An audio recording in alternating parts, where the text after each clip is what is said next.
Chers élèves, bonjour. Je m'appelle Ndjekos Kazimbe Patrice, professeur de français du secondaire. Bienvenue à la suite de notre cours sur la méthodologie de dissertation destinée aux élèves des classes de terminale. Nous avons vu la première partie, les 4 étapes de la dissertation. Nous avons vu analyse du sujet, étape 1, étape 2, recherche d'idées et d'exemples, étape 3, élaboration du plan, et étape 4, enfin, c'est recherche, disons rédaction des parties essentielles. Et les parties essentielles de la dissertation ici sont 3, l'introduction, le développement et la conclusion. Vous savez, tout devoir de dissertation comprend ces 3 parties-là. On introduit, on développe, on conclut. Voilà, c'est ça. Nous allons voir l'introduction. L'introduction, c'est quoi? L'introduction est la porte d'entrée du devoir. Elle annonce et pose les grands axes de la réflexion que le corps du devoir se chargera donc d'élucider. Donc, à ce titre, en l'écrivant ou soit en la rédigeant, on part du postulat, du principe que le correcteur ne connaît pas le sujet et on procède en 4 temps. Premièrement, il faut situer le sujet dans son contexte. Occasionnellement, on parle d'entrée en matière. Deuxième, il faut porter le sujet, c'est-à-dire réinscrire, ramener le sujet. Troisième temps, il faut formuler la problématique. Et quatrième, enfin, énoncer le plan. Voilà, c'est ça. Situer le sujet dans son contexte. C'est-à-dire, revient à poser la question, à se poser la question, pourquoi l'auteur a dit ceci ou cela? Pourquoi ce problème? Voilà, c'est ça. Et donc, on recherche la raison profonde qui serait à l'origine de ce qui est dit. Voilà, c'est ça, poser le sujet dans son contexte. Par exemple, dans notre sujet, que vous inspire cette déclaration du Père Panoulou par rapport aux mesures de lutte contre la COVID-19. C'est fléau même qui vous meurtrit, il vous élève et vous montre la voie. Voilà ce sujet. Pour le sujet dans le contexte, c'est-à-dire nous poser la question, qu'est-ce qui a poussé ou pourquoi Panoulou a dit que le fléau qui fait mal, il peut aussi élever et montrer la voie. Voilà, c'est ça. Et la réponse, je vous dis que la réponse à cette question, pourquoi l'auteur a dit ça, c'est la première phrase de l'introduction.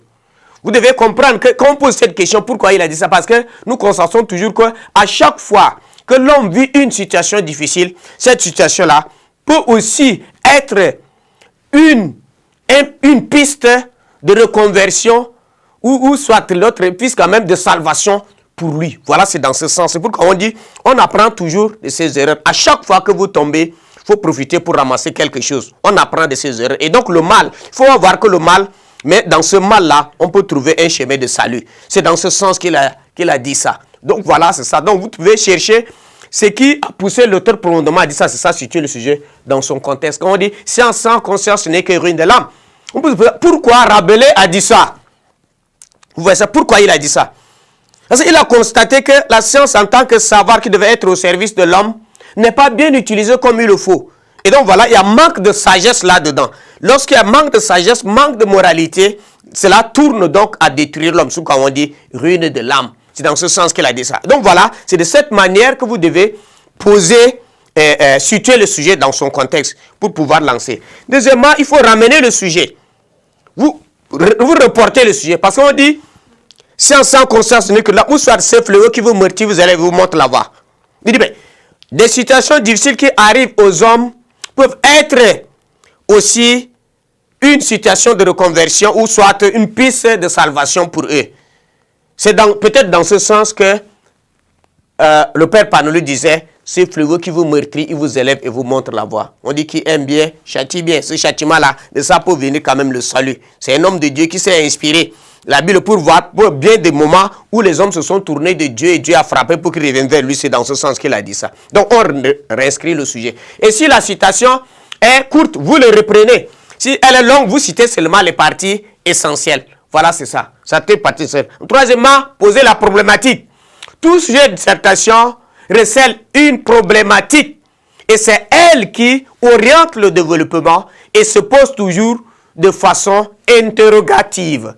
Donc, c'est la problématique qui permet au correcteur de voir si vous avez compris le sujet et même de savoir si vous n'êtes pas hors sujet. Voilà, c'est ça. Et donc, elle permet aussi de voir si vous avez déficelé tous les problèmes liés au sujet. Donc, il faut toujours formuler la problématique par une phrase beaucoup plus claire et précise. Et enfin, il faut annoncer le plan.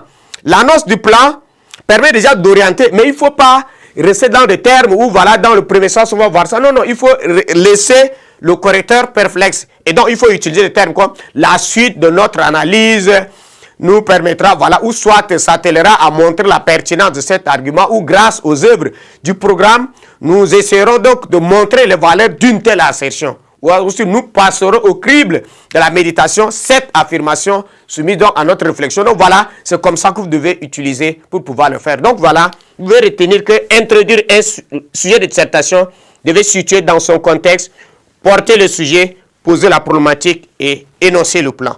Merci, rendez-vous à la prochaine séance sur le développement.